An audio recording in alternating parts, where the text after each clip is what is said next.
So what is the difference between a hobby and a business? Well, both can make money, but only one claims expenses and pays tax on the income. One is worth buying, it's a business, the other is not. It's an important distinction if you're buying a business and you don't want to make a costly mistake. So in this video, I'll talk about when is a hobby a business and when is a business a hobby.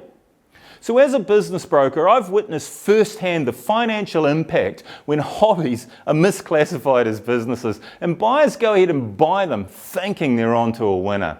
So let me give you an example of where you can go wrong. So take Mike for example. Mike makes and sells dog kennels from his home. He's running a business.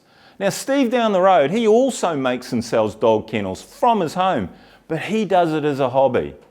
How do you know? What's the difference? It's important to be able to tell the difference between the two. If it's a business, the income is taxable and the business expenses are deductible. But if it's a hobby, no tax is paid on the income and the expenses are not deductible. But what determines whether your hobby can be considered a legitimate business or just a hobby? The business or hobby issue isn't straightforward, and New Zealand's Inland Revenue Department, the IRD, will always have the final say, so talk to an accountant to ensure that you're not breaching any of IRD rules and it's a business or a hobby. So ever wondered why it looks like some hobbies can be written off as business expenses while others can't? Well, that brings us to what is a business? Now that self-same IRD says that a business includes any profession, trade, manufacture or undertaking carried out to make a profit. Now the courts have held that a person is probably running a business if the activity is carried out in an organised and coherent way and the person's intention is to make a profit. Now remember that, intending to make a profit doesn't mean it actually must make a profit. An activity can make a loss and still be a business, but the intention to make a profit must be there. So establishing intention involves considering the person's words and the person's actions and their conduct. So what is a hobby? Well, a hobby is an activity conducted primarily for private pleasure or recreation. The hobbyist is not really interested in making a profit. They might sell some goods, but the sales are of secondary importance to what they're doing. So a business or hobby, deciding whether an activity is a business or a hobby is one of the grey areas of tax law. It depends on the scale and volume of transactions, the effort and time involved, and the dollars generated, the type of activity where the government relations have to be followed, and the intentions of the owner. So defining a hobby as a business isn't just about passion.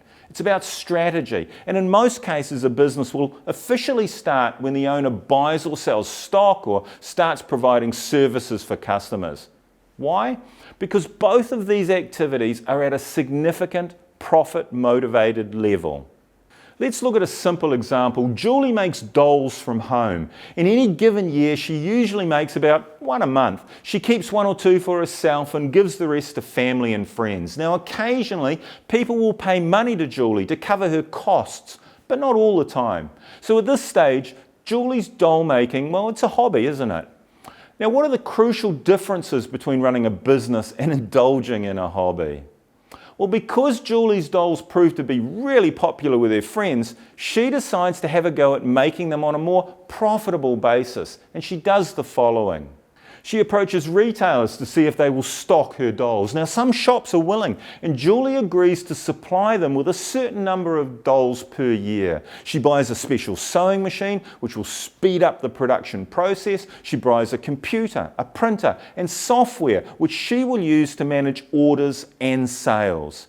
She attends a basic marketing and social media course to help her promote her fledgling doll making.